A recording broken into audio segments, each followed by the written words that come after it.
ஜெயித்து பிதாவுடைய வலது பக்கத்தில் உட்கார்ந்து ஆண்டவர் எல்லா நாமத்துக்கு மேலாக உம்முடைய நாமம் உயர்த்தப்பட்டு இருக்கிற ஆண்டவரே அந்த ஆழமான சத்தியங்களை அப்பா இந்த ஆண்டவரே இந்த கல்வாரி சிலுவை சபை ஜனங்களும் இந்த அருமையாக இந்த யூடியூப் சேனல் மூலமா பார்க்கிற தேவனுடைய பிள்ளைகளும் அவருடைய கண்களை திறந்தள்ளவிதாக நீர் சிலுவிலே செய்த மகத்தான காரியங்களை இவர்கள் அறிந்து கொள்ளும்படியாக புரிந்து கொள்ளும்படியாக இவருடைய மனக்கங்கள் திறக்கப்படுவதாக ஆண்டவரே ஒரு ஒவ்வொருத்தரும் சத்தியத்தை அறியட்டும், சத்தியவரை விடலாகட்டும், சத்திய ஆவியார் சகத்தில் போதித்து சகல சத்துக்குள்ளே எங்களை வழிநடத்தும்படியாக ஜெபிக்கிறேன்.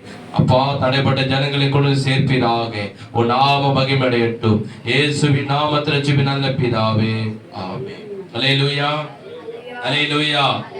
யூடியூப் சேனல் பார்க்குற நீங்களும் அல்லேலூயா சொல்லுவோமா? அல்லேலூயா. இயேசுவின் நாமத்தில் உங்களை வாழ்த்துகிறேன். இந்த யூடியூப் சேனல் மூலமாக நம்முடைய தேவ செய்தி தவறாமல் பார்க்கிற உங்களை நான் வாழ்த்து வரவேற்கிறேன். நம்முடைய சேனலை சப்ஸ்கிரைப் பண்ணாதவங்க தயவு செய்து அதை பண்ணுங்க, மற்றவங்க ஷேர் பண்ணுங்க. ஏனென்றால் எல்லாரும் ரட்சிக்கப்படும், சத்தியத்தை அறிஞர்கள் அடையவும் தேவன் சித்தம் உள்ளவர் இருக்கிறார். ஆகிய இதை நீங்க லைக் பண்ணி ஷேர் பண்ணும் போது அவர்களும் சத்தியத்தை அறிவார்கள், சத்தியம் அவர்களுக்கும் ஆசுதமா இருக்கும். சரி, இந்த நாளிலே இயேசப்பா உயிர்த்தெழுந்த நாளை குறித்து நாங்கள் தியானிக்க போகிறோம். எடுத்துக்கொள்ளுங்க யோவானின் சுவிசேஷம் 8ஆம் அதிகாரம். இந்த நாளில் இயேசு கிறிஸ்து 3ஆம் நாள் உயிரோடு உயிர்த்தெழுந்தார். அந்த உயிர்த்தெழுந்த நாளிலே என்ன நடந்தது? அவர் உயிர்த்தெழும் போது அவர் எதை ஜெயித்தவராக அவர் உயிரோடு வந்தார் என்று இன்னைக்கு வேத வசனத்தின் மூலமாக ஆவியானவர் நம்மளோடு பேசுவாராக, நம்ம மனக்கங்களை திறப்பவராக. இந்த யூடியூப் சேனல் மூலமா பார்க்கிற உங்களுக்கும் கண்களை ஆவியான மனக்கண்களை திறப்பாராக.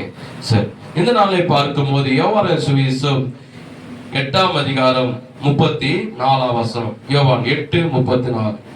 இயேசு அவர்களுக்கு பிரத்துரமாக, பாவம் செய்கிற எவனும் பாவத்துக்கு அடிமையா இருக்கான் என்று மெய்யாகவே மெய்யாக உங்களுக்கு சொல்லுகிறேன்.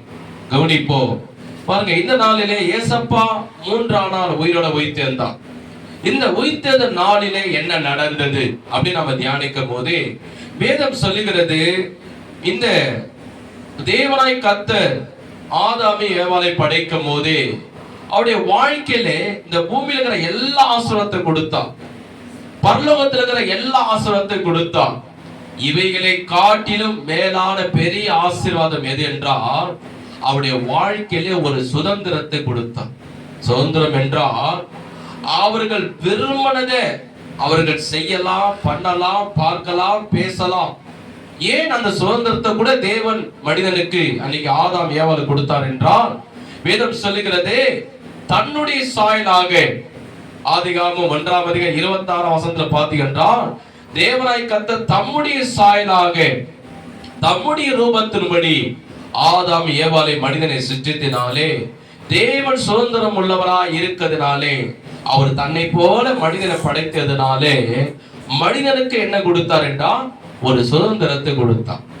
அவருக்கு சந்தோஷமா வாழலாம், எப்படியும் நான் வாழலாம் அப்படின்னு சொல்லி ஒரு சுதந்திரத்தை ஏற்படுத்த கொடுத்தான். இதை பார்த்த சாத்தானுக்கு தான் இவர்கள் தேவனுக்கு அடிமையா இருக்க கூடாது, தனக்கு அடிமையா இருக்க வேண்டும் அப்படின்னு சொல்லிதான் சாத்தான் என்ன செய்தான் என்றால் வேதம் சொல்லுகிறது, உங்களுக்கு தெரியும், அந்த தேவனாய் கர்த்தர் தீமையான கனியை புசிக்க வேண்டாம் சொன்ன அந்த கனியை புசிக்க முடியாத சாத்தான் வஞ்சித்தான். இவர்கள் இருவரும் அதை புசித்தார்கள். வேதம் சொல்லுகிறது, அவர்கள் யாருக்கு அடிமையானார்கள் என்றால் சாத்தானுக்கு அடிமையாயிட்டான்.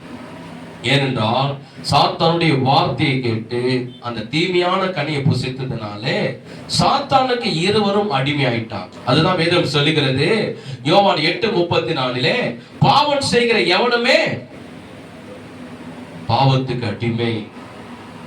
அதே இயேசு திரும்ப சொல்றாரு, மெய்யாகவே மெய்யாக உங்களுக்கு சொல்லுகிறேன், பாவம் செய்கிற எவனுமே பாவத்தில். சாத்தானுடைய பெரிய டார்கெட், பெரிய நோக்கம் என்னன்னா 2 அவனுக்கு இருக்கிறது.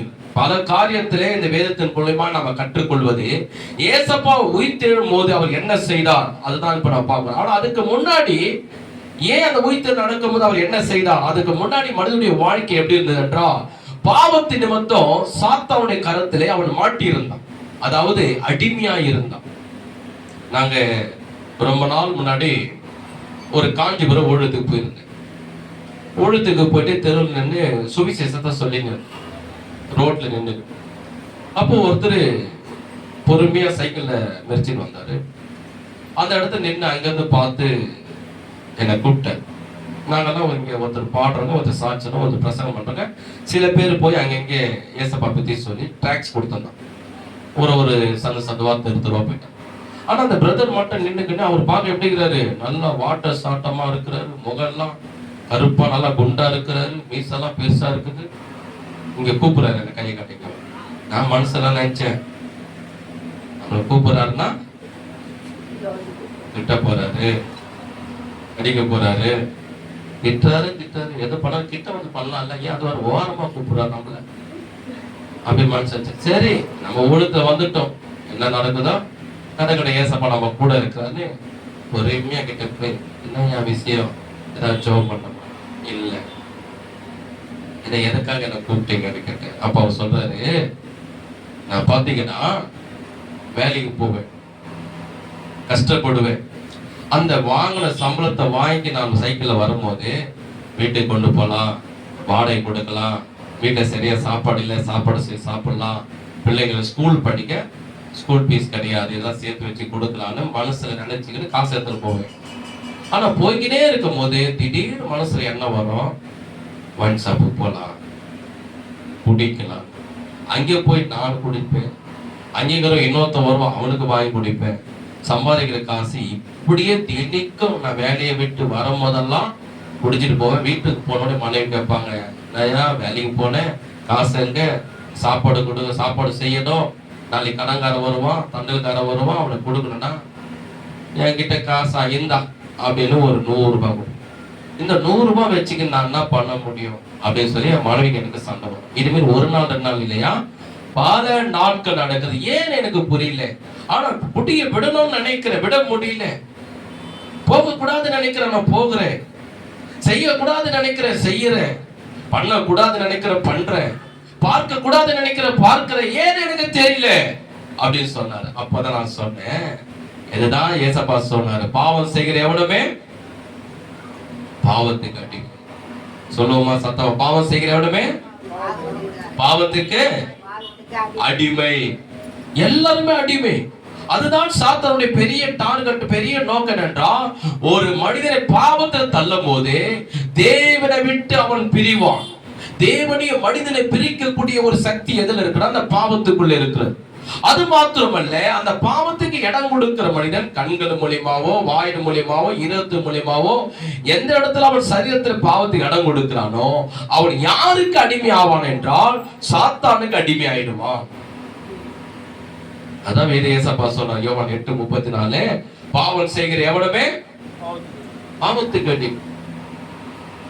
இன்னைக்கு அதான் இன்னைக்கு மாலையில பாருங்க, 7 மணிக்கு இல்ல 6 மணிக்கு 7 மணிக்கு 8 மணிக்கு நீ ஒயின் சாப்பிட பாத்தீங்கன்னா அப்படியே தேனீக்கள் போல ஜனங்க போய் குடிப்பான். ஏன், நான் வேலையை விட்டு வர்றவங்கெல்லாம் அந்த கையில சம்பாதிச்சு கஷ்டப்பட்டு சம்பாதிச்சு கொண்டு வர பணத்தை அந்த சாராயத்தை குடிக்கிறதுக்கு செலவு பண்ணுவான்.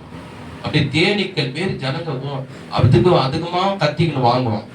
அது அவங்களுக்கு மட்டுமல்ல, எல்லா விஷயத்திலும் பாவம் செய்கிறவனை பிசாசு அடிமைப்படுத்தி இருக்கிறான். இன்னைக்கு பாருங்க, ஒரு சாதாரண விஷயம், நம்ம கையில இருக்கிற ஒரு செல்போன் பாருங்க, வண்டி இன்னைக்கு வேக வேகமா ஓட்டுறான். அது வேக வேகமா ஓட்டும் போதே நம்ம நாலா பக்கமா பார்த்துக்கணும், பொறுமையா நிதானமா ஓட்டின்னு போறோம்.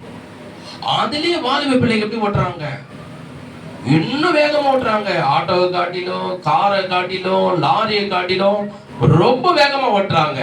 ஆனா ஒரு கையில பைக்கு, ஒரு கையில செல்லு. பாத்தீங்களா இல்லையா?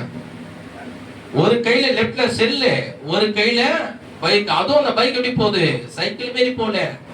பைக்கை காட்டிலும், ஆட்டோவை காட்டிலும், காரை காட்டிலும், லாரி காட்டிலும் வேகமா ஓடும். ஒரு கையில என்ன இருக்குது, செல்லு. அந்த செல்ல ஒருத்தரை பார்த்துட்டு வண்டி ஓட்டுற, அப்படியே மெசேஜ் டைப் பண்ணினே ஓட்டுறான். ஒரு சின்ன ஒரு ஆக்சிடென்ட், ஒரு லாரிக்கோ இல்ல காரோ தட்டிட்டான்னா உயிர். ஒரு அம்மா அப்படிதாங்க பிரேயருக்கு போனா, அந்த அம்மா சொல்றது, ஐயா என் வாலிப மகன் இறந்துட்டாயா. மனசு என்ன தாங்கல துக்கமா. நான் கேட்டேன், எப்படி இறந்தாமான்னு கேட்டேன். வாலிப பையனுக்கு ஒண்ணுமே இல்லையா, விபத்து. யோசனை பண்ணி பாருங்க. அப்போ என்னன்னா அந்த செல்போனுக்கு என்னன்ற மனுஷன் அடிமையா இருக்கிறான். சாப்பிடும் போது கூட அதை பாக்குறான். நடந்து போகும்போது கூட எதிர்க்க யாரு வராங்க, வண்டி வராங்கன்னு பாக்கும்போது கூட செல்ல தான் பார்த்துருப்போம். நடக்கும் போதும் சாப்பிடும் போதும் தூங்குறதுக்கு முன்னாடி தூங்கி ஏந்த உடனே பைபிளை தேட மாட்டான், செல்லதான் முதல்ல தேடுவோம். புரிஞ்சுங்களா நான் சொல்றது? அப்போ பிசாசு எப்படி இருக்கிறான் பாருங்க, அவன் பெரிய தந்திரம் உள்ளவே. இன்னைக்கு மனுஷன் கையில இருக்கிற செல்போன் மூலியமாவே அவனை தனக்கு அடிமையாக வைத்திருக்கிறான். அவன் எந்த காரியத்தை அவன் அதிகமா விருப்பப்பட்டு இன்ட்ரெஸ்டா பாக்குறானோ அதையே திரும்ப திரும்ப கொடுத்து அடிமைப்படுத்துகிறான். அதுதான் அந்த அடிமதனத்துல இருந்து அவனை விடுதலாக்கும்படியாக, அந்த சாத்தான் கருத்தில் விடுதலாக்க முடியாதா? இயேசு மரணத்தை ஜெயித்தவராக, சாத்தானை ஜெயித்தவராக 3ஆம் நாள் உயிரோடு உயிர்த்தெழுந்தார். கைதடி கர்த்தரை ஸ்தோத்திரம் பண்ணுவோமா? பாருங்க, அதிலே இருக்க பாருங்க 36 யோவான் சுவிசேஷம் 8:36 வசனத்திலே ஏன் இயேசு கிறிஸ்து உயிர்த்தெழுந்தார் பாருங்க. 8:36 ஆகையா குமாரன் உங்களை விடுதலாக்கினார், மெய்யாகவே நீங்கள் விடுதலாவீர்கள். எல்லாரும் சேர்ந்து சொல்லுங்க, மெய்யாகவே குமாரன் என்னை விடுதலாக்கினால், சத்தமா சொல்லுங்க, நான் விடுதலாவேன். அப்போ ஆண்டவர் என்ன சொல்றாரு? குமாரன் உங்களை விடுதலாக்கினால் மெய்யாக நீங்க விடலாம். நம்ம வேலூர் ஜெயிலியா இருக்கிறோம். நம்ம எல்லாம் ஏசப்பா ஜெயிலாண்ட வந்து ஜெயிலுக்கு ஆளுங்கிட்ட போய் காவல்துறைகிட்ட போய் சொல்லி அட்வைகிட்ட கொண்டு வந்து நம்ம ஜெயில இருந்து வெளியே கொண்டு வர போற. இது என்ன சொல்லப்படும்? குமாரன் விடலாக்கினா மெய்யாக நீங்க விடலாம். அப்ப நம்ம ஜெயிலு உள்ளியா இருக்கிறோம் இல்ல. அந்த ஜெயிலு போல அடிமையா இருக்கக்கூடிய பாவத்தின் சக்தியில இருந்து, அந்த அடிமதனத்துல இருந்து, அந்த உலகத்துல இருந்து, அந்த மாம்சத்துல இருந்து, அந்த செல்போன் காரியத்துல இருந்து, இன்னைக்கு எல்லாம் குடியில இருந்து, எல்லா பாவ பழக்கத்துல இருந்து, அதுல இருந்து விடுதலாக்க முடியாதுதான். இயேசு கிறிஸ்து 3ஆம் நாள் உயிர்த்தெழுந்தார். நீ தேவனுக்கு அடிமை, நீ சுதந்திரமா வாழக்கூடியவன், நீ தேவனுடைய பிள்ளை, நீ தேவனுடைய சாயல். ஆனா சாத்தான் உன்னை அடிமைப்படுத்தி தன்னுடைய கண்ட்ரோல்ல உன்னை கொண்டு போய் தன்னுடைய விருப்பத்தை எல்லாம் உன் மூலியமா செய்து உன்னை அழிக்க நினைக்கிறான், உன்னை அவமானப்படுத்த நினைக்கிறான், மறித்து நரகத்துக்கு கொண்டு போவாங்க. அதுதான் இயேசு கிறிஸ்து என்ன பண்ணாரு? நீ தேவனுடைய சாயல், நீ தேவனுடைய பிள்ளை, நீ சாத்தானுக்கு அடிமை இல்லை, தேவனுக்கு மட்டும்தான் நீ அடிமையா இருக்கணும் சொல்லி அவர் 3ஆம் நாள் உயிர்த்தெழும் போது சாத்தான் தானே நெசுக்கி நம்மளை சாத்தான் கருத்து விடுதலாக்கினான். கைதடி கர்த்தரை மகிமைப்படுத்தும். பாவத்தின் சக்தி எப்படி தெரியுமா? இப்ப நீங்க அந்த பாவத்தின் சக்தி மட்டும் நீங்க பாத்தீங்கன்னா, ஒரு மனுஷன் நீங்க பாத்தீங்கன்னா அவர் வந்து ஒரு வித்தைக்காரர். அந்த வித்தைக்காரர் என்ன பண்ணனா, ஏதாவது ஒரு வித்தை பண்ணி மனுஷங்கிட்ட இருந்து பணம் சம்பாதிக்கணும் ஆசைப்பட்டார். ஒரு நாள் ஒரு காட்டு பகுதியில் போன. காட்டு பகுதியில் போயிட்டு இருக்கும்போது சின்ன ஒரு குட்டி மலைப்பாம்பு இருக்கு. அந்த குட்டி மலைப்பாம்பை எடுத்து பார்த்தானா, அது அப்படியே மேஞ்சி நின்று, நான் குட்டி மலைப்பாம்பா இருக்குது அப்படின்னு பார்த்துட்டு அப்படி சும்மா அப்படி சிட்டி போட்டான். இப்படி கையில போடல, சிட்டி அப்படி போட்டான். அந்த மலைப்பாம்பு என்ன படிச்சான், அப்படியே குட்டி, ரொம்ப பெருசா இல்ல, குட்டி போட்ட மலைப்பாம்பு அவன் கையில அப்படியே ஏறிக்கிச்சு. ஏறின உடனே என்னடா இது, அவனுக்குள்ள ஒரு எண்ணம், நம்ம சிட்டி போட்டவனே கையில ஏறிச்ச, இது மலைப்பாம்பு செய்யுமா? செய்யாது. இந்த வித்தையை நம்ம ஒரு ரோட்ல மக்கள் மத்தியில போய் நம்ம செய்தோம்னா கண்டிப்பா பணம் நிறைய நமக்கு கிடைக்கும், இது சூப்பரான வித்தையா இருக்குது. சரி, நான் பணம் அந்த மலைப்பாம்பு அப்படியே எடுத்துக்கிட்டு பதிவுல போட்டுக்கிட்டு அதுக்கு தேவையான உணவுலாம் கொடுத்து வீட்டுக்கு கொண்டு போயிட்டு மறுபடியும் சிட்டிக்கு அப்படின்னு சிட்டிக்கு போட்டான் பாருங்க. மறுபடியும் அவன் கையில அது சுத்தாகும். மறுபடியும் இப்படி சிட்டிக்கு போட்டான் பாருங்க. அந்த கையை விட்டு அப்படியே கீ இறங்கிச்சு. இந்த வித்தை எல்லா மக்களுக்கு காண்பிக்கலாம், நிறைய பணம் சம்பாதிக்கலாம். கவனிங்க. அப்போ இவனா பண்ணனா, எல்லா மக்கள் மத்திய மாதிரி ஏரியா இருக்கு இல்லையா, கோடி மக்கள் எல்லாம் ஒன்னா இருப்பாங்க இல்லையா, அந்த மக்கள் மத்தியில போயிட்டு எல்லார் மத்தியில ஒரு மோளை அடிச்சு டப்பு டப்பு டப்பு டப்பு டப்பு டப்புன்னு மோளை அடிச்சு பாருங்க, அற்புதமான வித்தை, அதிசயமான வித்தை, இது வரைக்கும் நீங்க பார்க்காத வித்தை, இது வரைக்கும் நீங்க எங்கே கேள்விப்படாத வித்தை, எங்க பார்க்காத வித்தை, இப்போது ஒரு அதிசயத்தை காண்பிக்க போறேன். டப்பு டப்பு டப்பு டப்புன்னு மோளை அடிச்சான். எல்லா மக்களும் கூட்டிட்டான் சுத்தி, அவங்க சுத்தி என்ன வித்தை அவன் காண்பிக்க போறான் அப்படின்னா வித்தை இது. நம்ம எல்லாத்தையும் வித்தையை பார்த்துருக்கோம், கயிறு மேல நடக்கிறத பார்த்துருக்கிறோம், நிறைய பேர் ஒரு வளையத்து உள்ள போறத பார்த்துருக்கிறோம், நானும் வித்தையை பார்த்துருக்கோம். ஒருத்தர் சைக்கிள்ல வந்து லைஸ் போட்டு கண்ணாடியை ஒடிக்கிறத பார்த்துருக்கிறோம். இவன் ஒண்ணுமே இல்லை, இவங்க என்ன வித்தியாசத்தை காண்பிக்க போறான்? கைதான் இவங்கிட்ட இல்லை, வளையமும் இவங்கிட்ட இல்லை, ஒரு கண்ணாடி பீஸை இல்லை, என்ன வித்தியை காண்பிக்க போறான்னு சுத்தி ஜனங்கள் இருந்தான்.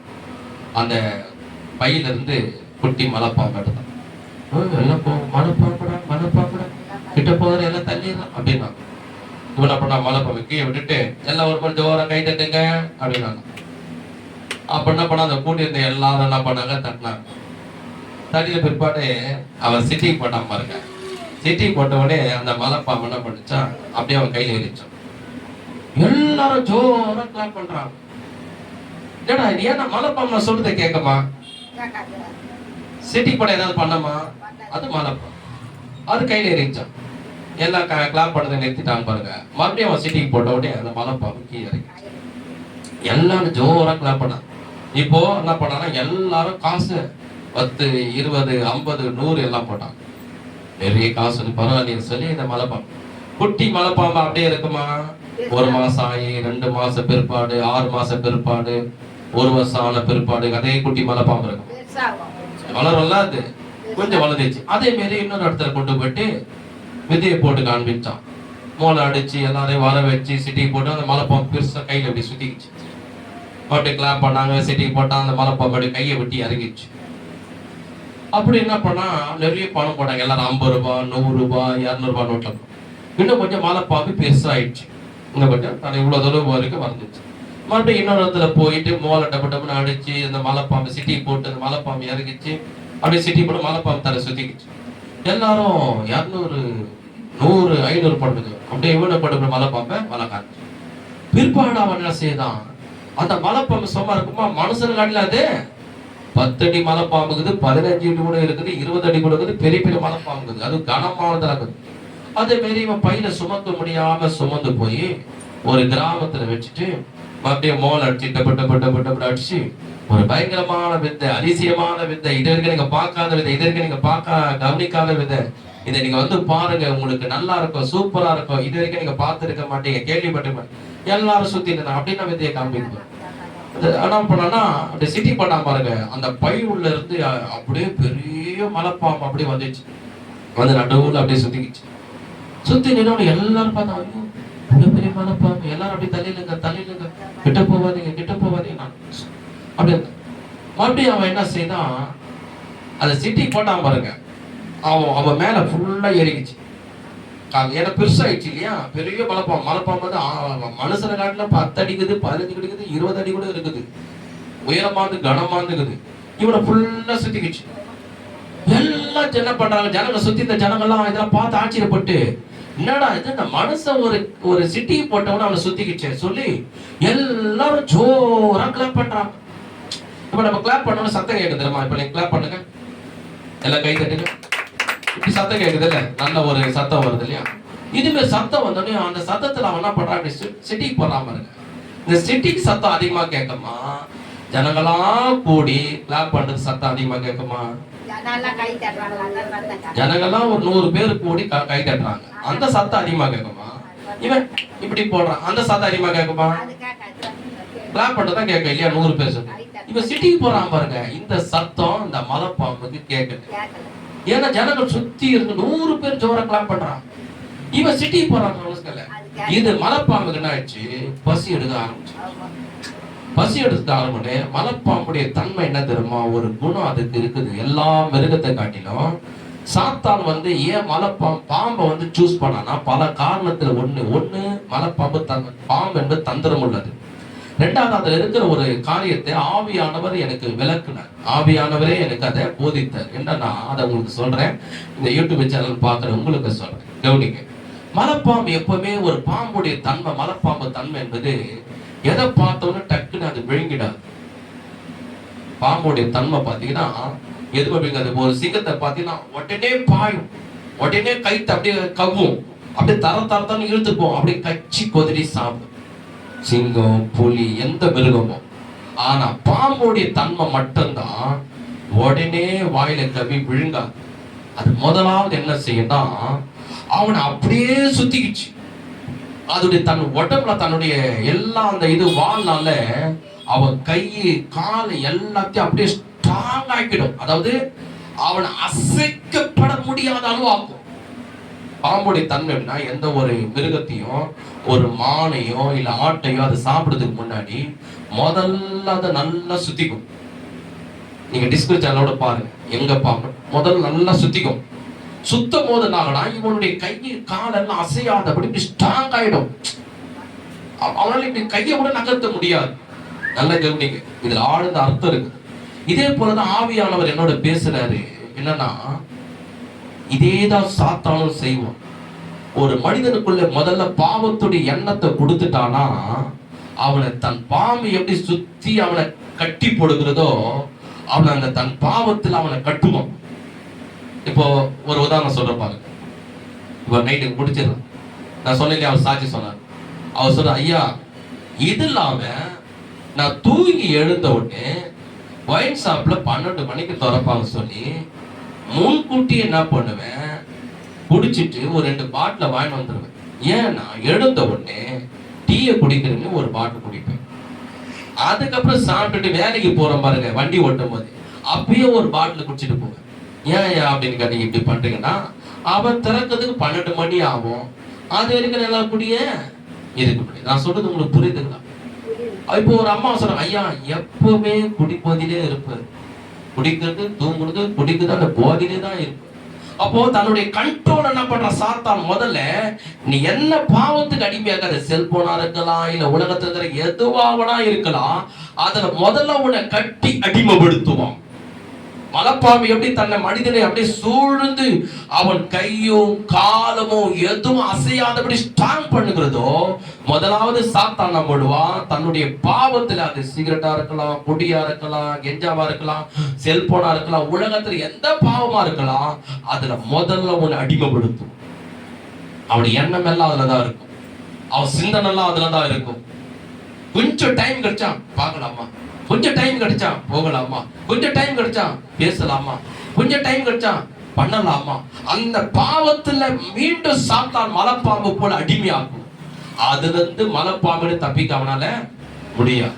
இப்படி அது நெருக்க நெருக்க என்ன பண்ணா, மலைப்பாம்பு மனுஷனுடைய எலும்போ எந்த மிருகத்தை அதை சாப்பிட்டாலும் அது உள்ளகிற எலும்பெல்லாம் அது உடைக்கும். எலும்பு உடைக்கும் போது என்ன ஆகுனா, மனுஷன் சாக ஆரம்பிப்பான். மிருகமா இருந்தாலும் அது இரண்டாவது மலைப்பாம்புடைய தன்மை என்னன்னா, அந்த உள்ளகிற எலும்பெல்லாம் அப்படியே நறுக்கி உடைக்கும்.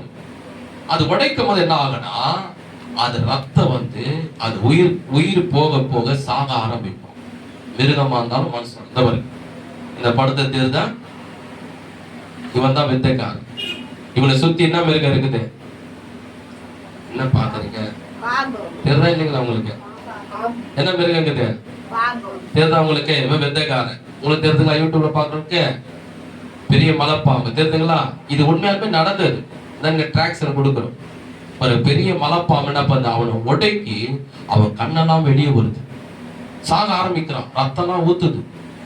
ஜனங்க நினைச்சுக்கிறாங்க, ஓஹோ இவன் பெரிய ஏதோ வித்தை காண்பிக்கிறான் பாரு அப்படின்னு நினைச்சு இன்னும் ஜோரா கிளாப் பண்றாங்க. இன்னும் கிளாப் பண்ண இவன் சிட்டிக்கு போடுறது இந்த மலைப்பாம்பு காதிலே விழ இதுக்கு பசி எடுக்க ஆரம்பிச்சு. இதுக்கு தேவை ஏதாவது சாப்பிடணும். அவனை முடிக்க அவன் கண்ணெல்லாம் வெளியே வந்து ரத்தம் கக்கி சாக. இதுதான் சாத்தான் செய்வான். அவனை பாவத்துல அடிமைப்படுத்துவான் முதல்ல. ரெண்டாவது அதுலயே உன்னை என்ன பண்ணுவான், உன் மனது, உன் சிந்தனை, உன் இருதயம் எல்லாம் அதுலயே உன்னை கொண்டு போவான். உன் கஷ்டப்பட்டு சம்பாதிக்கிற அந்த பணத்தை கூட அந்த பாவத்திலே உன்னை அடிமையாக்க வைப்பான், அதுல செலவு பண்ண வைப்பான். அதுக்கு பிற்பாடுதான் வேதம் சொல்லுகிறது, ரோமர் 6:23 பாவத்தின் சம்பளம் மரணம். எல்லாரும் சேர்ந்து சொல்லுங்க, பாவத்தின் சம்பளம் மரணம். சொல்லுங்க, பாவத்தின் சம்பளம். ரெண்டாவது இன்னொன்னு சொல்லி இருக்கிறேன், நாம இருக்க பாவத்தின் சம்பளம் மரணம். அந்த மரணத்தின் பிற்பாடு இன்னொன்னு இருக்குது சொன்னேன், நாம இருக்குங்களா? பாவத்தின் சம்பளம் மரணம். இன்னொன்னு சொன்னேன், அடிக்கடி நான் சொல்லி இருக்கிறேன் பிரசங்கத்தை. இப்போ ஒருத்தர் இறந்துட்டாங்க சொல்றாங்க, நம்ம இங்க போறோம், சாவாண்ட போறோம், கழுத்தி இருக்கிறாங்க, நல்லா இருக்கிறாங்க, கண்ணு காது மூக்கு கை காலெல்லாம். அவங்க மனைவி அழுவுறாங்க, அவங்க அப்பா அம்மா அழுவுறாங்க, எல்லாம் அழுவுறாங்க, எல்லாரும் அழுவுறாங்க. இப்ப ஏசப்பா கூட இறந்தாரு, வெள்ளிக்கிழமைக்கு இறந்தாரு. எல்லாரும் அவங்க தாழ அழுவுறாங்க, எல்லாரும் அழுவுறாங்க. அவர் உயிரோட வந்தாரா? ஏன் அவரு உடனே அவர் வெள்ளிக்கிழமை உயிரோட வரல? ஏன் சனிக்கிழமை உயிரோட வரல? அவருக்குள்ள என்ன இல்ல? அவருக்குள்ள என்ன இல்ல? ஆவி இல்ல. ஒரு மனுஷன் மரித்த பிற்பாடு அவனுக்கு கண்ணு, காது, கை, கால், உடம்பெல்லாம் அழகாதான் இருக்கும், பீஸ் பீஸா இருக்காது. ஆனா உள்ள என்ன இல்ல? ஆவி கிடையாது. மனிதனுடைய ஆவி இல்ல. அதுதான் வேதம் சொல்லுது. சாத்தானுடைய பெரிய டார்கெட் நோக்கம் என்னன்னா, மனிதன் இந்த பூமியில வாழ்ந்த ஆண்டவரை துதிக்க கூடாது, ஆராதிக்க கூடாது, ஜெபிக்க கூடாது, அவன் ரட்சிக்கப்பட்டு தேவன் இருக்கிற இடத்துக்கு பரலோகத்துக்கு போக கூடாது, அந்த பிரசனத்தில் அவன் வாழக்கூடாது. அவர் என்ன பிசாசாய்க்கு நரகத்தை ஆயத்தம் பண்ணியிருக்கிறாரு. என்னுடைய நரகத்துக்கு தேவ சாயலா இருக்கிற மனுஷன் வரணும். நான் நரகத்துல சித்திரவதை அனுபவிக்கிறது போல அவனும் அனுபவிக்கணும், அவனும் வேதனை அனுபவிக்கணும் சொல்லிதான் மனுஷன பாவத்தை தள்ளுகிறான், தேவனை விட்டு பிரிக்கிறான், அவன் சாகடிச்சு நரகத்துக்கு கொண்டு போகிறான். அதுதான் வேதம் சொல்லுகிறது, பாவத்தின் சம்பளம். ஒரு அமெரிக்கால ஒரு சாட்சி, நான் ஒரு கொஞ்ச நாள் முன்னாடி பிரசங்கம் கேட்பேன். அது இப்ப பிரசங்கம் பண்ணும்போது ஞாபகம். நம்ம சதீஷ் பாஸ்டர் செகண்டராபாத்ல இருக்கிற சதீஷ் பாஸ்டர் பேசுற பிரசங்கம் தான். அவர் ஒரு சாட்சி சொன்னார், அது இப்ப ஞாபகம் வருது. ஒரு என்ன பண்ணாங்களா, ஒரு வாலிப பெண் வந்து ஐயா எனக்காக ஜெபம் பண்ணுங்க சொல்லி அழுது ஜெபம் பண்ணாங்க. அப்ப அவங்க கேட்டாங்கன்னா எதுக்காக ஜெபம் பண்ணணுமா அப்படின்னு கேட்டாரப்பா. கவனிங்க. அப்ப அந்த நேரத்துல அந்த மகள் சொன்னாங்கன்னா, ஐயா எனக்கு எய்ட்ஸ் நோய் இருக்குது, இந்த நோய் சுகமாக ஜெபம் பண்ணுங்க. நான் கேட்டேன், இது எப்படிமா வந்தது? ஏதாவது பாவம் பண்ணிதான் ஆண்டவத்துல மன்னிப்பு கேளுமா, ஆண்டவர் பாவத்தை மன்னிப்பார். அது இல்லையா, நானும் ஒரு பையனை லவ் பண்ணேன், அந்த பையனை என்ன லவ் பண்ணா, கல்யாணம் நிச்சயத்துவம் முடிவாயிடுச்சு, திருமணமும் முடிவாயிடுச்சு. சுருக்கமா சொல்ல, கல்யாணம் பண்ற நேரம், கல்யாணம் நடக்கிற நேரத்துல நாங்க வந்து என்ன பண்ணோம், அந்த இடத்துல எல்லாத்தையும் டெஸ்ட் எடுப்போம். அவனுக்கு திடீர்னு உடம்பு சரியாயிடுச்சு, கிட்ட திருமணம் ஆகுது 3 நாள் பண்ணி உடம்பு சரியாயிடுச்சு. ஹாஸ்பிட்டல் டெஸ்ட் எடுக்க சொன்னா எல்லாம் டெஸ்ட் எடுக்கும். அது திடீர்னு ரத்த டெஸ்ட் பார்த்துட்டு அவனுக்கு எய்ட்ஸ் நோய் இருந்திருக்கு, திருமணம் பண்ண முடிப்பேன். அது எங்க வீட்டுல இருக்கிற அப்பா அம்மாவுக்கு தெரிஞ்சு போச்சு, அவங்க வீட்டுல இருக்கிற அப்பா அம்மாவுக்கு தெரிஞ்சு போச்சு. அதனால எங்க வீட்டுல இருக்க சொன்னாங்க, வேணாமா அந்த பையன், இனிமேல் திருமணம் பண்ணா உனக்கு உயிருக்கு ஆபத்து, நீ வாழ மாட்டேன், இறந்துடுவேன், அதனால வேண்டாம் அப்படின்னு. இந்த பொண்ணை படைக்க அவனை கூப்பிட்டு தனியா சொல்லியிருக்கு, இந்த விஷயத்தப்பா மாரி நம்ம எல்லாம் லவ் பண்ணோம், கல்யாணத்தை முடிவு பண்ணோம், உனக்கு மாரி உடம்பு சிறப்பாயிடுச்சு, டாக்டர்கிட்ட போனோம், உனக்கு எக்ஸ்பிளைன் சொல்லிட்டாங்க. இதை கேட்ட எங்க அப்பா அம்மா ஒத்துக்கல, நீ என்னை மன்னிச்சிடு அப்படின்னு இந்த பொண்ணு சொல்லி. அது அவன் சொல்லியிருக்கிறான், அதாவது பல இடத்துல போய் தவறா வாழ்ந்து வந்தா, அதனாலதான் இந்த வியாதி எனக்கு வந்தது. ஆனாலும் நான் உன்னை உயிருக்கு நேசித்தேன், நான் உன்னதான் திருமணம் பண்ணிப்பேன், உன்னை பண்ணதான் எனக்கு ஆசை. ஆனா உனக்கு இப்படிப்பட்ட வியாதி இருக்கிறதுனால எனக்கு அந்த வியாதி வந்து இறந்துட போறோன்னு எங்க அப்பா அம்மா ஒத்துக்க மாட்டாங்க. அவன் நான் சொன்ன ஒரு வார்த்தை. அப்போ சரி இவன் என்ன பண்ணிருக்கிறான், இந்த பொண்ணுக்கு வேற ஒரு இடத்த திருமணம் பண்ணிக்கிறாங்க. அப்பா அம்மா சும்மா இருப்பாங்களா, வாலிப பொண்ணு வச்சுக்கின்னு. இந்த பொண்ணு இன்னொரு நாளைக்கு சொல்லியிருக்கு, இது மாதிரி எனக்கு ஒரு மாப்பிள்ளை பார்த்துக்கிறாங்க, திருமணம் பண்ணியிருக்கிறாங்க, எனக்கு கஷ்டமா இருக்குது, ஆனால் நீ நல்லா இருக்கணும், உனக்காக நான் ப்ரேயர் பண்றேன். அப்போ அந்த அவன் சொல்லியிருக்கான்னா, தனியா கூப்பிட்டு இருக்கான், ஒரு முறை உன்னை பார்க்கணும், உன்கிட்ட பேசணும், உன்னை ஒரு முறை பார்க்கணும், திருமணம் ஆகி போயிட்டுன்னா பார்க்க முடியாது. இந்த மகளும் பழகின தோஷத்துல போயிருக்கு. என்ன பண்ணிருக்கிறான், பேசி நிற்கிற நேரத்துல ஒரு இன்ஜெக்ஷன் எடுத்து அந்த பொண்ணுடைய கையில குத்திட்டான் இன்ஜெக்ஷன். அப்போ அந்த மகள் கேட்டாங்க, இது என்ன இன்ஜெக்ஷன், ஏன் என் கையில நீ குத்துன, இது என்ன இன்ஜெக்ஷன் அப்படின்னு. அப்போ ஜோரா சிரிச்சான், அறிவசித்தான். ஏன் இன்ஜெக்ஷனை கையில குத்தி நீ ஜோரா சிரிக்கிற அப்படின்னு இந்த மகள் கேட்டான். அப்ப அவன் சொன்னானா, எனக்கு எய்ட்ஸ் நோய் இருக்குது, எங்க நான் வந்து செத்துருவன் சொல்லிட்டு நீ என்னை விட்டு வேற ஒருத்தோட கல்யாணம் பண்ணி நீ சந்தோஷமா வாழ போறியா? நான் இந்த நோயில சாகுறேன்னா நீ இந்த நோயில சாகணும். அதனாலதான் என் வீட்டுல இருக்கும்போது தூங்கும் போது என் உடம்புல இருக்கிற ரத்தத்தை நான் இன்ஜெக்ஷனை எடுத்துட்டு என் உடம்புல இருக்கிற ரத்தத்தை இந்த இன்ஜெக்ஷன் அதுதான் உனக்கு குத்துனேன். இப்போ உனக்கும் அதே வியாதி தான், இப்ப இன்னும் கொஞ்ச நாள் கழிச்சு நீயே என் கூட சேர்த்துதான் வரணும் அப்படின்னா. எவ்வளவு ஒரு மோசமான குணம் பார்த்தீங்கன்னா. இதுதான் சாத்தானுடைய குணம். என்னன்னா, தேவன் அவனை நரகத்துல கடைசி நாள்ல தள்ள போகிறான், அந்த நரகத்துக்கு அவன் போகிறான். அதுக்கு அவனுடைய மிகப்பெரிய எரிச்சல், சாத்தானுக்கு மிகப்பெரிய கோபம் என்னன்னா, தேவனுடைய சாயலா இருக்கிற நீ, அவரோட நீ துதிக்கிற, அவரை நீ ஆராதிக்கிற, அவரை நீ மகிமைப்படுத்துற பரலோகத்தை நீ போக போறியா?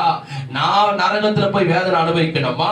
நீ பரலோகத்துக்கு போக கூடாது. யாரு? நம்மள உலகத்துல எல்லா மனிதரும் தேவனுடைய பிள்ளைங்க, நீங்க போக கூடாது. அதுக்குதான் சாத்தான் தந்திரமா பாவத்தை கொடுத்து அவர்களை சாகடித்து ரோமர் 6:23 சொல்லப்படுகிறது, பாவத்தின் சம்பளம் அவன் மரித்த பிற்பாடு அவன் ஆவி யாருக்கு சொந்தம் என்றால் சாத்தானுக்கு சொந்தம்.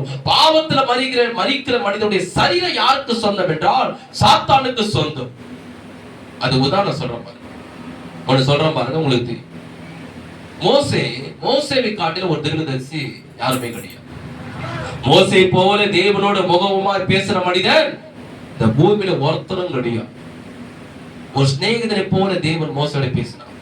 ஆனா கடைசி நேரத்துல கர்த்தர் மோசேயை சொன்னாரு, அந்த கண்மலை கிட்ட போயிட்டு நீ பேசு, உனக்கு தண்ணி வரட்ட.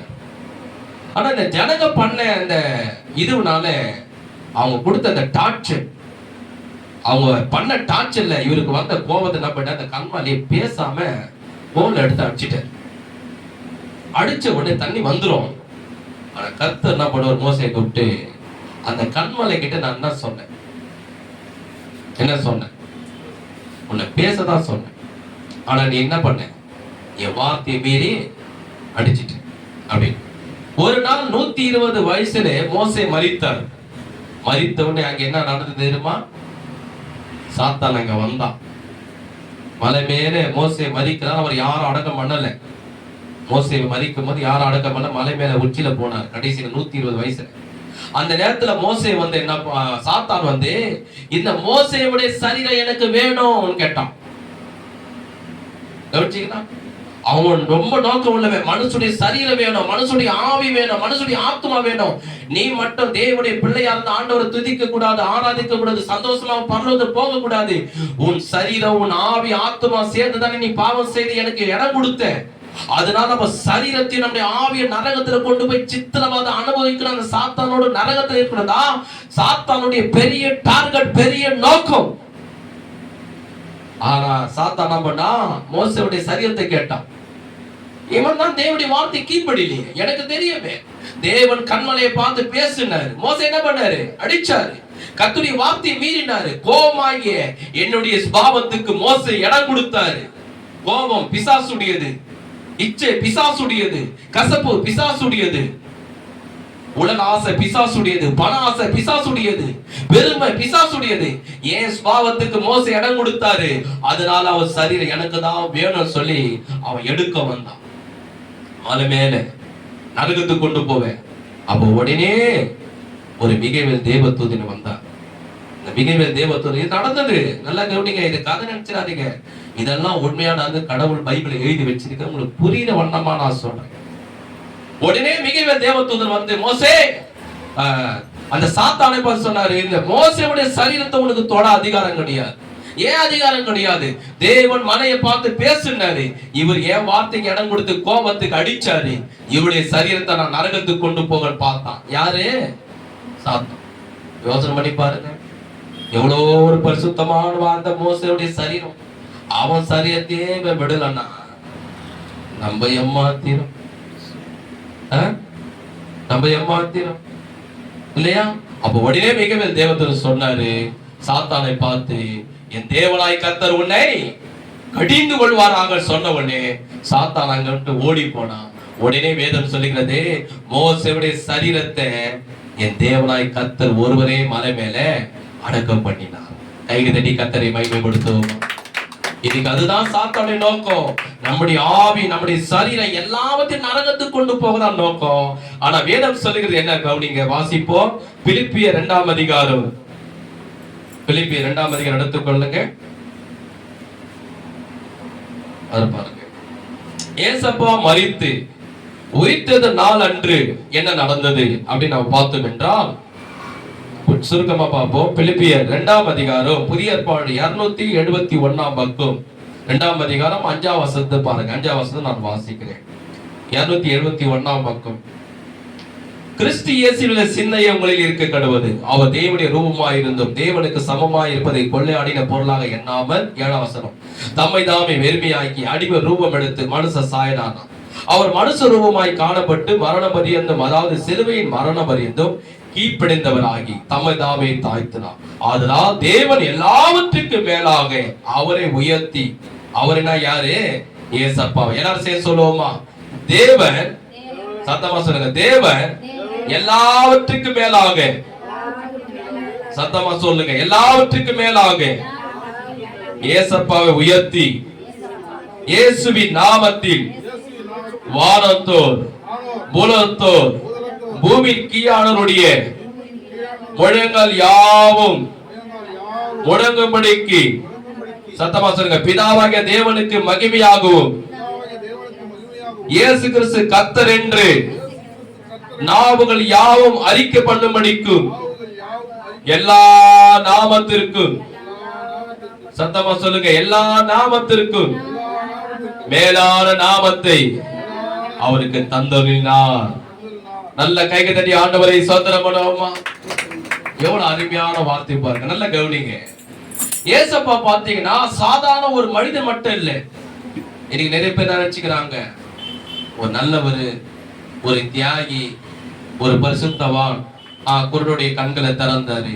அது மட்டும் இல்லை, நம் தேவனாய் கர்த்தர் ஏசப்பா தேவனுக்கு சமமானவர், அவருடைய வல்லமைக்கு சமமானவர், அவருடைய அதிகாரத்துக்கு சமமானவர். தேவனாய் கர்த்தருடைய ஆற்றலுக்கும் சக்திக்கும் வல்லமைக்கும் எல்லாவற்றுக்கும் சமமானவர் யார் என்றால் நம் ஆண்டவராகிய இயேசு கிறிஸ்து. ஆனா பிதாவுடைய வலது பக்கத்தில் உட்கார்ந்தவர் அவர். அவர் என்ன செய்யறாரா? மனிதனை சாத்தான் கரத்திலிருந்து விடுதலாக்க, அந்த நரகத்திலிருந்து அவனை விடுதலாக்க, பிசாசு கரத்திலிருந்து அவனை விடுதலாக்க, பாவத்தின் சக்தியிலிருந்து அவனை விடுதலாக்க, அவர் மனுஷ சாயலாகி அடிவம் ரூபம் எடுத்து மனுஷ சாயலாகி இந்த பூமியில வந்து சிலுவையில மரிக்கிற வரைக்கும் வேதம் சொல்லுகிறது, மரண பரியந்தம். அந்த வார்த்தை நீங்க கவனிங்க.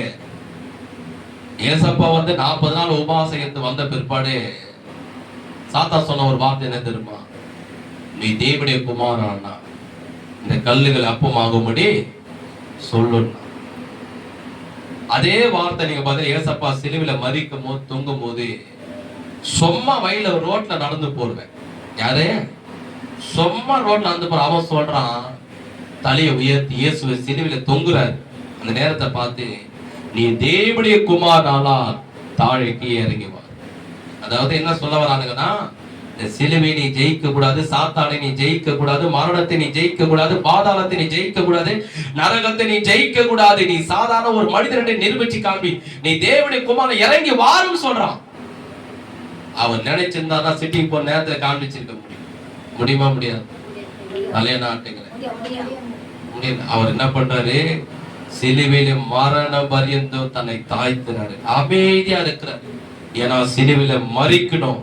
முழு உலகத்துடைய ஏசாயா 53ஆம் அதிகாரம் 3ஆம் வசனம் 4ஆம் வசனம் 5ஆம் வசனம் சொல்லப்படுகிறது, நம்முடைய மீது சிலுவையில் அவர் காயப்பட்டார், நம்முடைய அக்கிரமத்தை சிலுவையில் அவர் நொறுக்கப்பட்டார், உனக்கும் எனக்கு சமாதானத்தை உண்டு பண்ண ஆக்கினே அவர் மேல் வந்தது. உலகத்தின் அதிபதியாகிய சாத்தானை, மனிதனுடைய எல்லா பாவத்தையும் சாபத்தையும் தரித்திரத்தையும் வியாதியும் நியாயத்திற்கு தண்டனை கோபாக்கினியும் அழுவாரி சிலுவையிலே வெள்ளிக்கிழமை அன்னைக்கு புனிதமில்லை அன்று அவர் ரத்த சிந்துறார், கண்ணீர் விடுறார், உயிரை கொடுக்கிறார். ராவே சொல்லும் கைது தடி ஆண்டவரை மகிமைப்படுத்துவோமா? அதே பாருங்க, இப்ப தேவன் என்ன செய்யறாரு? எபேசியர் 1ஆம் அதிகாரம், எபேசியர் 1ஆம் அதிகாரம் 19ஆம் வசனத்தை பாருங்க, முக்கியமானது. இப்ப கவனிங்க. அப்போ அவர் மரண பரியந்தம் ஏசப்பா சிலுவையிலே தேவனுக்கு கீழ்ப்படிந்து அவர் தாழ்ந்து இருந்ததுனாலே அவரை 3ஆம் நாள் தேவன் என்ன செய்கிறார்? கவனிங்க. பிலிப்பியர் எபேசியர் 1ஆம் அதிகாரம் அதுல பாத்தீங்கன்னா 19ஆம் வசனம் பாருங்க. 19ல இருந்து தாம் கிறிஸ்துவை மரித்தோனது எழுப்பி, கவனிங்க என்ன நடக்குது பாருங்க. இதான் முடிக்க போற ஸ்டேஜ், இதுதான் முக்கியம். சொல்லலையா லாஸ்ட்? ஏன் ஏசப்பா உயிர்த்தேறாரு? அந்த உயிர்த்தது நேரத்துல என்ன நடக்குது? தேவன் என்ன செய்யறாரு, ஏசப்பா என்ன செய்யறாரு, சாத்தானுக்கு என்ன நடக்குது, அந்த 3 சாப்டர் அதுல அடங்கி இருக்கு. நல்லா கவனிங்க. ஏசப்பா இன்னைக்கு ஞாயிற்றுக்கிழமை நாள் 3ஆம் நாள் உயிரோட உயிர்த்தெழுந்தார். இந்த உயிர்த்தெழுந்த நேரத்துல என்ன நடக்குது முக்கியமானது என்னன்னா, தேவன் என்ன செய்யறாரு, ஏசப்பா என்ன செய்யறாரு, சாத்தானுக்கு என்ன நடக்கிறது, 4வது மனிதனுக்கு எப்படிப்பட்ட ஆசீர்வாதம் கிடைக்கிறது. இந்த நாள் தான் ரொம்ப முக்கியம். இங்க தேவனும் குமாரனும் முக்கிய நோக்கம் சாத்தான் அழிக்கணும், மனிதனை விட்டு எடுக்கணும். அந்த டார்கெட்ல தான் தேவன் இருக்கிறார், ஏசப்பா இருக்கிறாங்க. ஆனா சாத்தான் என்ன பண்றான், மனிதன் அடிமையா வச்சிருக்கிறான் பாவத்துல. 2வது செத்த நரகத்தை இழுத்துட்டு போறான். நரகத்து போகக்கூடிய அதிகாரம் அவனுக்கு இருக்குது. ஏன்னா பாவம் செய்கிறவன் பாவத்துக்கு அடிமை, சாத்தானுக்கு தான் அடிமை. அவன் உரிமையா கேட்பான், அவன் உரிமையா கேட்பான். ஏன்னா இப்ப ஒருத்தர் சொல்றாரு, ஐயா டாக்டர் கேட்கிறேன், எனக்கு வாயில எப்படியா புத்துநோய் வந்துச்சு. அது டாக்டர் என்ன சொல்லுவாரு, அந்த டாக்டர் என்ன சொல்லுவாரு, சிகரெட் பழக்கம் இருக்கு அவனுக்கு. ஆமா இது அதான் புத்துநோய் வந்தது. அவர் எப்படி வந்தது கேட்டா சொல்ல புரியுதுங்களா? பாவம் செய்கிறவன் பாவத்துல அடிமையாகணும், சாத்தானுக்கு அடிமை. 2வது பாவம் செய்கிறவன் செத்தா நரகத்துக்கு கூட போகணும், அவனுக்கு அந்த அதிகாரம் இருக்கிறது. ஆனா அவன் 2த்தையும் தேவன் என்ன பண்றாரு, குமாரன் என்ன பண்றாரு, இந்த உயிர்த்தெழுந்த நாளில் அவர் சொன்ன பிறகு தாம் கிறிஸ்துவை மரித்தோர்ந்து எழுப்பி அவரிடத்தில் நடப்பித்த தமது பலத்த சத்துவத்தின் வல்லமைப்படியே விசுவாசிகளாகிய நம்மிடத்தில் காண்பிக்கும்படி தம்முடைய வல்லமையின் மகா மேன்மையான மகத்துவம் என்னதென்று நீங்கள் அறியும்படி அவர் உங்களுக்கு பிரகாசமுள்ள மனக்கண்களை கொடுக்க வேண்டும் என்று வேண்டிக் கொள்க. பவுல் சொல்றாரு, உங்களுக்காக நான் விண்ணப்பம் பண்றேன். எதற்காக விண்ணப்பம் பண்றேன், ஒரு பெரிய பிளாட் வீடு கிடைக்கணும், பெரிய ஒரு கார் கிடைக்கணும், 10,000 நகை கிடைக்கணும்னு விண்ணப்பம் பண்ணல. அவர் சொல்றாரு, சிலுவையிலே 3ஆம் நாள் இயேசு கிறிஸ்து உயிர்த்தெழும் போதே உங்களுக்காக சிலுவையில் அவர் என்ன செய்தார், 3ஆம் நாள் உயிர்த்தெழும் போது என்ன செய்தார் என்று அதை நீங்கள் அறிந்து கொள்ளும்படியாக, புரிந்து கொள்ளும்படியாக, உங்க கண்கள் திறக்கப்படும்படியாக நான் விண்ணப்பம் பண்ணுகிறேன் சொல்லி பவுல் சொல்ற, உங்க கண்கள் திறக்கப்பட வேண்டும். 20ஆம் வசனம் என்ன நடக்குது, சிலுவையிலே எல்லா துரைதனத்துக்கும் அதிகாரத்துக்கும் வல்லமைக்கும் கர்த்தத்துவத்துக்கும் இம்மையில் மாத்திரமல்ல மறுமையில பேர் பெற்றுக்கும் எல்லா நாமத்திற்கும் மேலாய் அவர் உயர்ந்திருக்கத்தக்க அவர் உன்னதங்களே தம்முடைய வலது பரிசத்தில் உட்காரும்படி செய்து எல்லாவற்றையும் அவருடைய பாதங்களுக்கு கீழ்ப்படுத்தி எல்லாவற்றையும் எல்லாவற்றாலும் நிரப்புவருடைய நிறைவாகிய சரீரமான சபைக்கு அவரை எல்லாவற்றுக்கும் மேலாக தலையாக உயர்த்தினார். கைதடி கர்த்தரை மகிமைப்படுத்துவோமா? உங்களுக்கு ஆவியானவர் விளக்குவார். இப்ப கவனிங்க, முடிக்கிறேன். என்ன சம்பவம் நான் சொன்னேன் இல்லையா, எபேசியர் 6 நீங்க 10ல படிச்சு பாத்தீங்கன்னா, வானமண்டலத்துல துரதனங்கள் இருக்குது, அதிகாரங்கள் இருக்குது, வல்லமைகள் இருக்குது, பிரபஞ்சத்தின் லோகாதிபதிகள் இருக்குது, உலகத்தின் அதிபதியாக சாத்தான் இருக்கிறான், பழைய பாம்பாகிய பெரிய வலு சர்ப்பம் இருக்கிறது, இந்த பூமியில அந்த கிறிஸ்துவின் ஒரு ஆவி கிரியை செய்கிறது, இயேசபேலின் ஆவி கிரியை செய்கிறது. மனிதனுக்கு விரோதமாக பாதாளம், நரகம், எல்லா அசுத்த ஆவிகளும் இந்த பூமியிலே மனுஷனுக்கு விரோதமாக கிரியை செய்து கொண்டிருக்கிறது. ஆண்டவர் வேதம் சொல்கிறது, அவர் 3ஆம் நாள் உயிர்த்தெழும் போது என்ன நடக்குதுன்னா, பிதாவாகிய தேவன் எபேசியர்ல சொல்லுகிறாரு, என் மகனை மீண்டும் நான் ஜெனிப்பித்தேன். சங்கீதம் 8ஆம் அதிகாரத்தோட சொல்வாரு, என் குமாரனை நான் மீண்டும் ஜெனிப்பித்தேன் சொல்லி தமக்குள்ள இருந்த ஆவியை அவர் மீண்டும் அந்த சரீரத்துக்குள்ளே, யாருக்குள்ளே, அந்த கல்லறைக்குள்ளே இருந்த ஏசப்பாவுடைய சரீரத்துக்குள்ளாக அவர் அனுப்புகிறார். அந்த ஆவி மீண்டும் ஏசப்பாக்குள்ள போகிறது.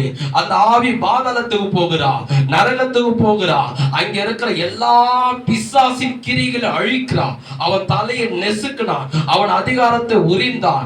அங்க இருந்த எல்லா பரிசுத்தவான்களும், பழைய ஏற்பாட்டில் இருந்த எல்லா பரிசுத்தவான்களும் அவன் கரத்திலிருந்து விடுதலாக்கினான். உலகத்தின் அதிபதியாகிய சாத்தான் தலையை நெசுக்கினான், அதிகாரங்களை ஜெயித்தான், வல்லமையை ஜெயித்தான், நரகத்தை ஜெயித்தான், பாதாளத்தை ஜெயித்தான், எல்லாவற்றுக்கும் அதிகாரியாக உயிர்த்தெழுந்தான். இன்னைக்கு பிதாவுடைய வலது பக்கத்தில் உட்கார்ந்து இருக்கிறான். இந்த வானத்திலே, பூமியிலே, நரகம், பாதாளம் எல்லாவற்றுக்கும் மேலாக என் தேவனாய் கர்த்தர் இயேசப்பாவே உயர்த்தினார். அவருடைய பாதத்துக்கு கீழாக சகலமும் இருக்குது. எல்லா சபைக்கும், எல்லா விசுவாசிக்கும், எல்லா ஊழியக்காரர்களுக்கும் தலையாக தேவனாய் கர்த்தர் குமாரனை உயர்த்தினார். கைகள் தட்டி கர்த்தரை மகிமைப்படுத்துவோம். இன்னைக்கு நாம ஏசப்பா ஏற்றுக்கொண்டா, எப்படியோ ஒரு விதத்துல மறித்துட்டா, நம்முடைய ஆவியை சாத்தான் தொட முடியாது. நம்முடைய ஆவியை சாத்தா நரகத்துக்கு கொண்டு போக முடியும். இப்ப நிறைய பேர் அப்படிதான். ஒருத்தர் சொன்னாங்க, ஒரு அம்மா, ஐயா பொண்ணு உடம்பு சரியாம ஹாஸ்பிட்டல்ல சீரியஸா இருந்தது, அது உயிர் போற நேரம். இப்ப இல்ல, ஒரு 5 வருஷத்துக்கு முன்னாடி ஒரு அம்மா சொன்னாங்க, அந்த மகளை அலக்கழிச்சு பயந்தது பாரு. சாகுற நேரத்துல ஐயோ ஒரு பெரிய கருப்பு உருவம் வருது, என்னை கொண்டு போகும்போது என்னை கொண்டு போகும்போது என்னை கொண்டு போகும்போது கொண்டு போகும்போது சொல்லி அப்படி நைட்ல அலறிச்சியா. ஐசியூல நான் மட்டும்தான் இருந்தேன், யாருமே இல்லையா. அந்த பொண்ணு வாழை பொண்ணு எவ்வளவு முறை சொன்னேன், ஏசப்பா ஏற்றுக்கமா, சர்ச்சுக்கு வாமா, பிரேயர் பண்ணுமா. சினிமா, உலக ஃப்ரெண்டு, செல்போனு, சினிமா. இன்னைக்கு உலகத்துல ஃப்ரெண்டு கூட சேர்ந்தா சுத்தி இருந்தது, தவிர சர்ச்சுக்கு வரல, ஜெபம் பண்ணல. இன்னைக்கு உயிர் போகிற நேரத்துல ஏதோ ஒரு கருப்பு உருவம் வருது, என்னை காப்பாத்துங்க, எனக்கு பயமாகுது, எனக்கு பயமாகுது. அந்த பொண்ணு கத்ததை பார்த்து நானே பயந்துட்டேன். அப்ப நைட்ல அந்த பொண்ணுடைய பயந்து பயந்து பயந்து கத்தி லாஸ்டா அது உயிர் போயிடுச்சு. ஒரு கருப்பு உருவம் வந்து என்னை கொண்டு போகுது, என்னை கொண்டு போக சொல்லி பயந்து செத்துச்சு. அந்த பொண்ணு சொல்லி அழுதான். அதுதான் உலகம் இயேசுவை ஏற்றுக்கொள்ளாதவனுக்கு இருக்கக்கூடிய ஒரு பயம். என்ன தெரியுமா? ஐயோ நான் சாகும் போது நான் எங்க போவேணும்? நரகத்துக்கு போவேனா, பாதாளத்துக்கு போவேனா, சாத்தான் என்னை கொண்டு போறானா? அந்த கருப்பு உருவம் பாவத்துல வாழ்ந்து இயேசுவை ஏற்றுக்கொள்ளனா அப்படி ஆவி எங்க போவனா? எந்த வைகுண்டா தேசிக்க போவ. அவன் நான் நினைச்சுக்கிறான், நான் நிறைய புண்ணியம் பண்ணிக்கிறேன், நிறைய அன்னதானம் பண்ணிருக்கிறேன், ஏழைகளுக்கெல்லாம் உதவி செய்திருக்கிறேன், யாருக்கும் எந்த கடலும் செய்தில்லை, நான் புண்ணிய ஸ்தலத்துக்கு போவேன். போகவே முடியாது. பூமியில இருக்கிற புண்ணிய ஸ்தலத்துக்கு போயிடலாம், கடவுள் இருக்கக்கூடிய புண்ணிய ஸ்தலத்துக்கு, பரலோகத்துக்கு யாரும் போக முடியாது. அதுக்கு ஒரே வழி யாருன்னா, இயேசுவை ஆண்டவராக இரட்சகராக ஏற்றுக்கொள்ளுகிறவன் மட்டும்தான். அவனுடைய ஆத்துமா எங்க போவோம்?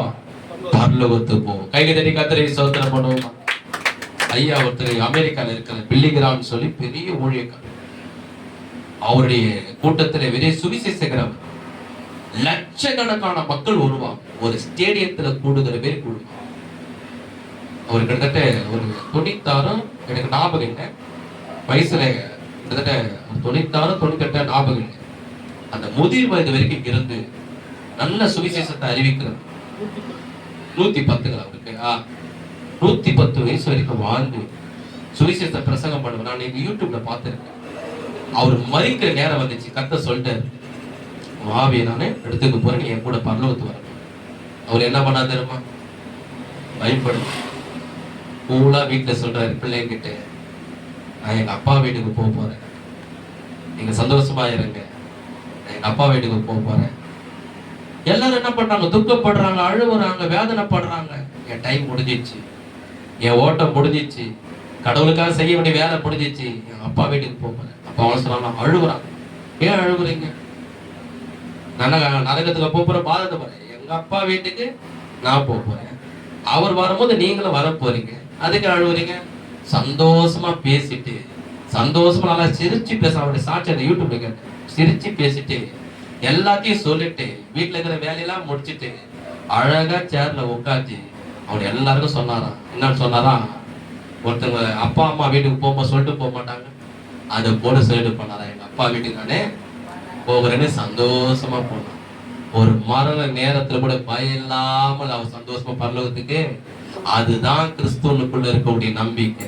எனக்கு என்ன மரணம் வந்தாலும் சரி, நான் எங்க போவதில்லை, எங்க ஏசப்பாவுடைய வீட்டுக்கு போக போறேன். இன்னைக்கு ஏன் ஏசப்பா வர போறாரு தெரியுமா?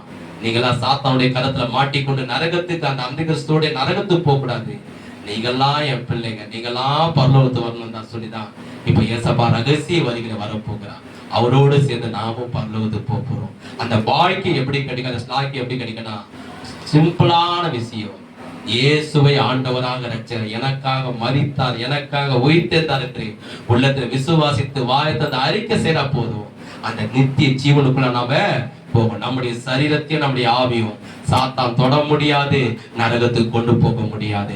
கைகதறி கத்தரி நாம் உற்சாகமாக கத்தரி நாம் சோத்திரம் பண்ணுவோமா, சோத்திரம் பண்ணுவோமா, நன்றி செலுத்துவோமா. அல்லேலூயா. கண்களை மூடி கரங்களை உயர்த்தி நாம் எல்லாரும்